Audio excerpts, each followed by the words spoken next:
Hello, everyone. I think I should be live, and hopefully it should be working. And anyway, I'm actually recording this live because I meant to record something earlier and I didn't. But there you go. So actually, for this video, I wanted to talk about a question that I received recently. In fact, I received it last week when I did a live chat, and it seems something that quite a few of you might be interested in, and that's setting up an agency. As you might know, I'm a freelance translator myself, and I recently set up my own small agency that I'm running. And it's a question that I've received a couple times, like, should this be something that I should be shooting for, to set up my own type of agency so I can, work with other translators and try to make it work out. And so I kind of wanted to address this. I do have full disclosure. Well, not only am I a translator and I have an agency, but I actually have a course on how to set up a translation agency. But in this video, I want to talk about whether or not you should do that and kind of the pros and cons. So I kind of might talk you out of, wanting to take that course. But I do want to be honest about it, because running an agency is very different from being a translator. And there are many different things that you need to take into account and that you need to look at least from my experience and from what I've been seeing. And that's what I'm going to be speaking about. And so my idea was basically, I was a translator, and I'm doing my Italian to English translation, and I'm starting to think, well, let's see. Well, sorry. So I was like, well, let's see. I'm making this amount of money doing this translation, but it takes me, this amount of time to do a translation. But if I could be working on like 11 different languages at the same time, then even if I'm just making a margin out of it, I could be making more money. And it sounds like, that could be a good thing. You're like, oh, and I don't even have to do the work. Someone else is doing the translation. And I just sit back and then I just make money.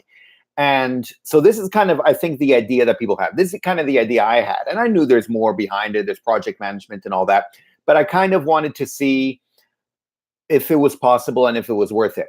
And so I just wanted to mention to you a couple of things that you're going to come across if you try this, and if you try to be a freelance or if you try to go from being a freelance translator to running an agency, to setting up your own translation agency. So let me check first of all, because I took some notes. By the way, if you can't hear me or something, feel free to let me know. This should be working, but I don't know, because I've had issues in the past.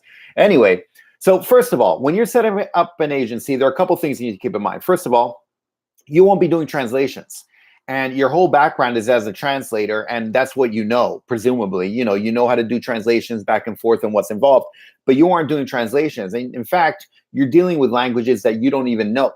So you can't even check other people's translations very often. If your languages are English to Albanian, then you won't be able to check someone's Chinese translation, or at least you won't be able to do it very well. And so suddenly you're dealing with a whole bunch of issues that have nothing to do with the translation. So it really is a flip almost to a different industry. And, obviously you're in the same translation agency, but what you're doing is completely different. And that really takes a different mindset, because what you're going to be dealing with is project management. And so what does this mean? This means that you're kind of an intermediary, a middleman between the translator and the end client. And you really kind of earn your keep here, because what you end up doing is what I actually call translation, but has nothing to do with translation from like Italian to English, but translation between the languages of translation and whatever else it is. Like, say you do say your agency is going to offer financial translations for a bank, right? So these bankers are used to their financial world, where they're talking about, their debits and credits, income statements, financial statements, their balance sheet, and they need this covered and that hedged and whatever. And then they're like, okay, we need this translated. But they have no idea about anything of target language, source language, word count, what any of that means. And in fact, usually what you'll receive as an agency is something along the lines of, look, we have all these financials that need to be translated. What would the price be and how long would it take? And you're like, okay, like how many pages? Or can you send me an example or something? But, they're like, no, here, look, this is a sample of what we have. And you really kind of need to figure that out and be able to translate that into whatever they need. Plus, not to mention the times they get it wrong. I can't tell you the number of times people have asked me for translations into like traditional Chinese, and they actually meant simplified Chinese. And in fact, one time we had a huge project that was just about to go, and when suddenly we realized that it was they needed simplified Chinese, not traditional. I received other things. They said, we need this Chinese translated into Italian, and they send it and it's all Japanese. And you get all, basically they don't know anything about languages, and you need to figure that out. Now you need to take whatever they give you and then make it suitable for translators. So when you're dealing with the translators themselves, you need to make sure it's in the right language, that they know exactly the word count, how much time it takes, and everything like that. Because you can't ask crazy things out of your translators, because then you won't get good results, and that'll make the client mad. Plus, and this brings me to the other point, is that you really need good translators, and you need to be able to find these translators. And this is something new. You were used to being a good translator, but not finding good translators. And this can be a real conundrum, because if you have an agency, at least my experience is that you get a lot of people contacting you, but you don't get very many people who are, that doesn't necessarily mean that they're any good, I want to say. So like, you really need to find out who's good, and find a manner, find a method of figuring out who's good. And that's not always easy. You can do it through translation tests, but a lot of people hate to do translation tests. In fact, the good ones who are already doing work, already have work, they're not going to waste their time for a translation test and not get paid for their work. So, but what else can you do? And so you need to find a way to figure that out. Also, how can you tell if someone's good? Even if they do a translation test, but it's in Chinese and Chinese isn't one of your languages, well, good luck figuring that out. And so there are a lot of unknowns that you need to figure out. And if someone contacts you and they need something done in 11 different languages, and you have enough translators for 8 of those languages, how do you find the remaining 3? Or do you tell them, I can do 8, but find someone else for 3? No one wants to hear that from an agency. So you really need to find ways to make your client happy, make their life easier, but at the same time, be able to take all the information they give you and make it suitable for each and every one of your translators. And then you give the job out, and then you need to project manage your translators and make sure that they're keeping up with it. They don't have questions, that that they're being answered. Then once you receive the translations, many times if you're dealing with editors, like I like to have every translation of mine edited by someone else, then you send it to the editors, and then have that sent back, and then send it to the client. And this is a lot of work. And there are a lot of steps along the way that need to be handled. You'll notice none of them deal with translation per se. You're not translating anything. You're managing a whole lot of people, and you're dealing with a whole organization. And by the way, this organization is not under your roof. They're not face to face. None of them. They're usually all via email, maybe Skype or phone calls, but usually it's all just email. And that's all you have to go by. And so you really need to figure out a way to make this work. And it can really get annoying, complicated, frustrating. So yeah, it can be really hard. And so I'm not trying to scare you too much, but I'm just trying to give you an idea of how it's different from being a translator. I kind of had this idea that, I know how to be a translator, and then I can just kind of work with other translators and, and just assign it to them and take it back. But it really is a whole lot of stuff. And for those of you who've dealt with, so if you're a translator, you've dealt with agencies, then you don't know what it's like to deal with end clients. And so I would really suggest, if you are interested, even after all this, if you're interested in setting up an agency and trying to set up your own agency, first, as a translator, contact end clients and deal with them for a while. And you kind of get this idea of having to deal with people who are not in the translation world, and how to decipher what they need done. And, if they tell you, and in fact, I should do a video of the weird, ridiculous stuff people have asked of me as a translator. Look, agencies ask me pretty ridiculous things too. I remember many things. In fact, I should probably do a video on those as well. But, as a client, because they don't know how it works for translation. And so they're kind of guessing and trying to guess. And many times they get it very wrong. And so you kind of need to guide them, but be very nice about it, obviously, and, show them the right way to do things. And anyway, so that's, in a nutshell, the main things you're going to have to deal with in setting up an agency. But there are some good points, so I don't want to scare you too much. Wait here. Sorry, I have a question. Do you have a rough guide, like a to-do list for us who want to try to create a translation agency? Ask for someone who's a long-time translator, but I haven't found people who like or do it. Well, actually, that's kind of what I'm giving you now. And I'm just giving you point by point some of the issues that you're going to have to deal with. And this is exactly that. So this is the rough guide. Well, sorry, actually, no, you're right. This isn't the rough guide at all. This is the stuff you have to look out for, and what can be, what can be tough about it. I do have a course that actually, I kind of talked about what I went through, and much like for my freelance translation course, this course talks about how to set up a translation agency. So I do have a course about it. Now, yeah, you're right. I'm sorry. That was a bunch of stuff to be cautious about. But I kind of want to get to kind of the good points about it as well. But in terms of a rough guide, um, look, that would have to be either another video or something. It's basically listed in the course. In terms of a rough guide, it's kind of hard to think. Let me think about that for a second. First of all, let me get to some of the good points, because I kind of feel like I left on a bad thing there, saying all these bad points and stuff to be cautious about. Some of the good points are that it is true you can have good volume and you can deal with volume because you can receive 11 different languages. Now, most of the margins when you're a translation agency, I've seen it all over, but it's usually between, say, 30 and 50%. So say around 40% margin. So if a translator is getting paid like 6 cents a word, the agency will get paid 10 cents a word, something like that.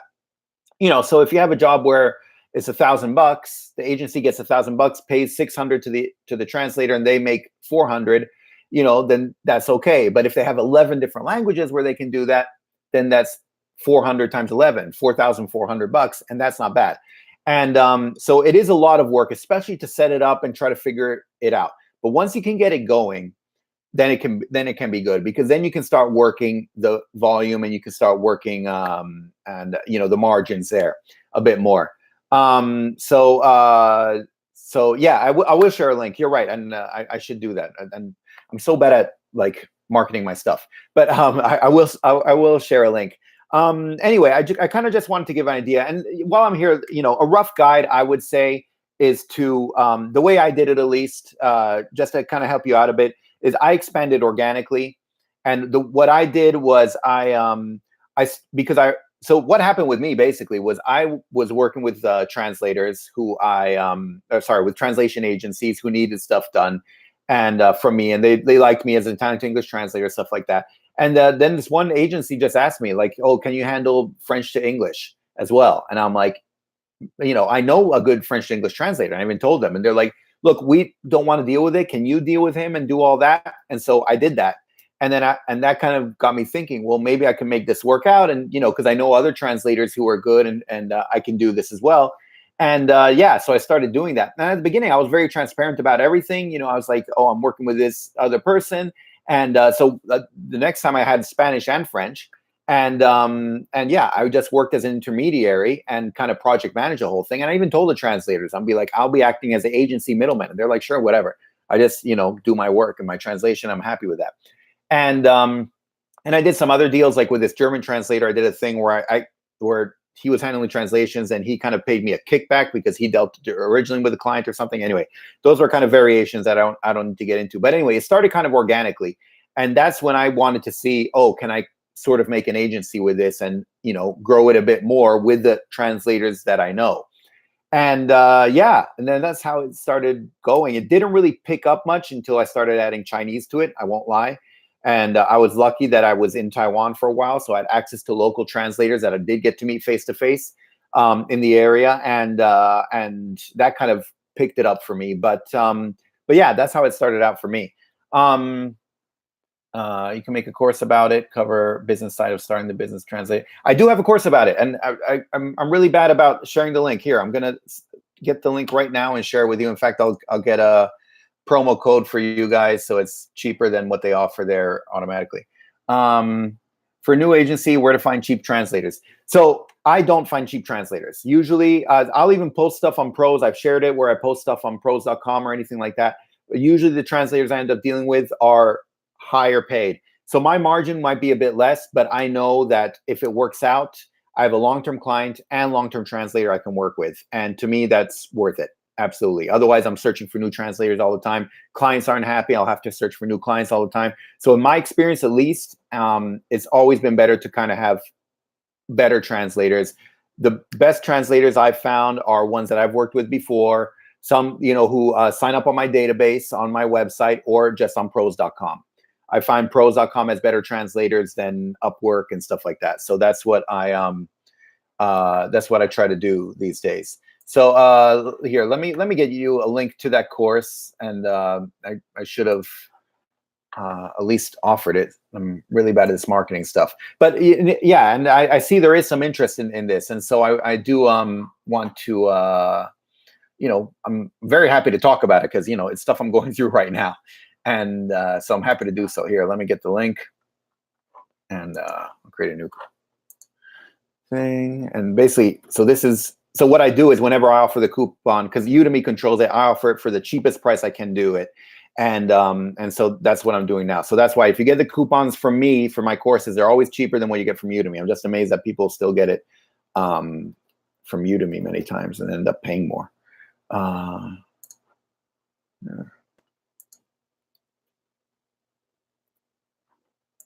Let's put YouTube. And there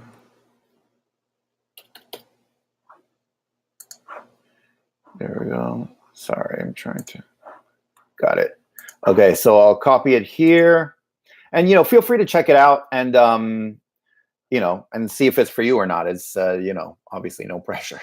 Lucky you, Chinese translator is expensive nowadays. Yeah, I was lucky to be there, and that's one of the things you try to pick up on what you can. I was lucky to be there at a time when people I was working with needed Chinese translations, and I was able to offer it to them, and that kind of helped me pick it up. And but I would suggest for anyone there, the best way to do it is kind of organically. People you work with already, stuff like that. Try to offer different languages, and chances are you come across. I used to come across them all the time. People, for Italian to English translations, they needed something done in like 5 different languages. And if you know people who operate in those languages, try being like, hey, I have a group of people and we can offer that. Could that work? Eventually, you're going to have to make things official. Like, obviously, I have a website, I have a name of the agency and all that stuff. But at the beginning, to kind of test the waters, you can try to do that and maybe work with some other translators. What you can do, if you have other translators you do work well, then well, you could come together and set up your agency together. And I think that could be very interesting as well, because then you can, help each other out and push each other as well. So that can be an option as well. I didn't do that. And in many ways, I regret not doing that because I feel like I had to make all the mistakes myself rather than bounce the ideas off someone else. But yeah. Do you cover drawing a business plan and keeping your personal finance separated from the new agencies in the course? So yeah, the business plan, yeah, as much as you can, but business plan basically, very broad business plan. Keep your personal finance separated from the new agencies in the course. So in terms of setting up a business. So you have to incorporate and all that. I frankly recommend incorporating and keeping your finances separate, even if you're a translator, because this is business. This isn't your personal stuff. And I do, and if you're especially in the States and places like that, I think you should try to incorporate, even if you're a freelance translator. You can see how easy it is for whatever country you're in. But, in terms of liability and stuff like that, it helps out as well. And in terms of keeping your finances and taxes and stuff like that separate, I think it helps to incorporate all the time. So I actually recommend that even as a translator to try to do something along those lines. But I do cover that. And I cover talking about, how to set up. It's different for every single country, but obviously, that you should what to look for basically when you set up your own, when you incorporate or do something like that. You want to get something where you don't have personal liability, because that helps you out in terms of personal liability and for taxes and whatnot. But and I feel like I skipped a couple. Thank you, empathize with you. Thank you for empathizing. It's otherwise, thank you. You're welcome. Yeah, no, I hope it helps. Anyway, this wasn't supposed to be a long video. Sorry about that. I just kind of wanted to bring up a bit of stuff and talk a bit more about setting up a translation agency. But it seems like there's quite a bit of interest, and I'm glad. You guys are asking the questions because I can definitely talk more about it. I've kind of just been keeping this for freelance translation, but I am happy to delve more into the issues of translation agency. But definitely, check out the course and see if it's for you. And let me know how it goes. I'm also adding to the course as it goes along, because obviously I wanted to help out. I do that with all my courses on Udemy to try to keep them up to date and help out. So hopefully this can as well. I really have a lot of messages. Where can I direct message you? YouTube makes it weird. I never know. Anyway, if you click on my About Me, there should be an email address. You can definitely use that. Let otherwise on Udemy makes it very easy. They have discussions and you can send a personal message. Or yeah, anyway, I think that's the best way. Otherwise, I'm not sure exactly how YouTube works, because I know they used to have a way to do it and then they either got rid of it or something like that. They made it weird. But if you click on the channel on about, there should be an email address, and that one works very well as well. Or just feel free to ask your question in the comments, and that way everyone can see the answers as well. But yeah, anyway, I should stop this right now. Hopefully you guys found this useful and it can help out. Don't forget to check out the course, see if it's for you. And if you do check out the course, don't forget to rate it and everything. And also let me know if you need anything else on the course, anything added, because I'm happy to do that. I do want to make these courses, the best they can be for people out there. And yeah, and I'll be talking more about translation agencies as well in future videos. I didn't realize there was this interest for it, and I'm happy to do it because, I'm still figuring it out. And so that's kind of what I'm dealing with as well. So anyway, just quickly, I do need to log off soon. I went over the video about certification. Is it worth to get a certification for a less popular association or school? Yeah, from my experience, people don't look too much at where the certification is from. Obviously, the main one, especially in the US, is the ATA. But if people are not in the translation agency, they have no idea. But certification sounds good. So absolutely, no matter where you get it from, I think it's fine. Yeah. Oh, yeah. And thanks.